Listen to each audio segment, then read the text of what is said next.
गिरीश महाजनांनी जो बाबासाहेबांचा अपमान केला आहे तो भरून निघण्यासारखा नाही। मग बाबासाहेबांचा असा काय गुन्हा होता का बाबासाहेबांना का असं मुद्दामून डावललं जातंय?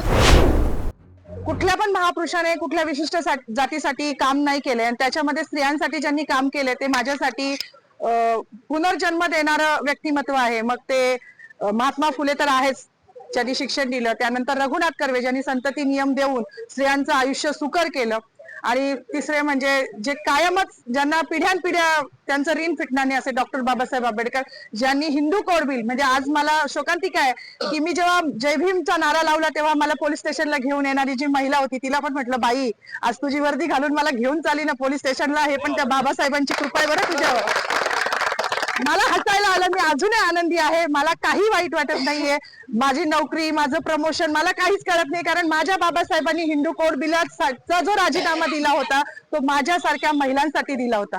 त्याला माहिती होतं का भविष्यात माधवी जाधव जन्माला येणार आहे नाशिकमध्ये आणि ती माझ्या अस्तित्वासाठी लढणार आहे? नव्हतं माहिती, पण आमचं अस्तित्व निर्माण व्हावं। आज ज्या बसल्या आहेत ना तिकडे मंत्रिमंडळात डोक्यावर पदर घेऊन निवडणुकीपुरत्या, त्या पण बाबासाहेबांच्या जीवावर बसल्या आहेत। नाही तर विशिष्ट जातीने तेच काम करायचं असं लिहून ठेवलं होतं। चूल आणि मूल याच्या पलीकडे ह्यांच्या संविधानानुसार कुठला वाव स्त्रीला नव्हता, आणि ज्या संविधानाने आज मला ही ताकद दिली आहे त्या बाबाला जेव्हा हे संपवायला जात आहे तेव्हा त्यांची ही लेख तेवढ्याच निडरतेने उभी राहिली, आणि ह्याचा मला खूप अभिमान आहे। जास्त काही बोलणार नाही। गिरीश महाजनांनी जो बाबासाहेबांचा अपमान केला आहे तो भरून निघण्यासारखा नाही, म्हणजे त्यांच्या दृष्टिकोनातून पाप धुवायला आता कुंभमेळा येतोय, तिथे जरी त्यांनी नदीत आंघोळ केली तरी तो धुतला जाणार नाही, इतकं मोठं पाप त्यांनी केलेलं आहे। त्यांचं पाप जेव्हा संविधानाच्याच मार्गाने त्यांच्यावर ॲट्रॉसिटी दाखल होईल ना तेव्हाच ते धुतलं जाईल। एवढीच माझी मागणी की त्यांच्यावर ॲट्रॉसिटी दाखल करावी, अन्यथा ह्याच ठिकाणी मी उपोषण चालू करणार आहे। केलंच आहे असं समजा, जोपर्यंत त्यांच्यावर ॲट्रॉसिटी दाखल होत नाही। गिरीश महाजन यांनी, मंत्री महोदयांनी शिवाजी महाराजांचा जयघोष केला, संभाजी महाराजांचा जयघोष केला। मग बाबासाहेबांचा असा काय गुन्हा होता का बाबासाहेबांना का असं मुद्दामून डावललं जातंय की असं हे खूप, म्हणजे त्यांनी असं करायला नको होतं।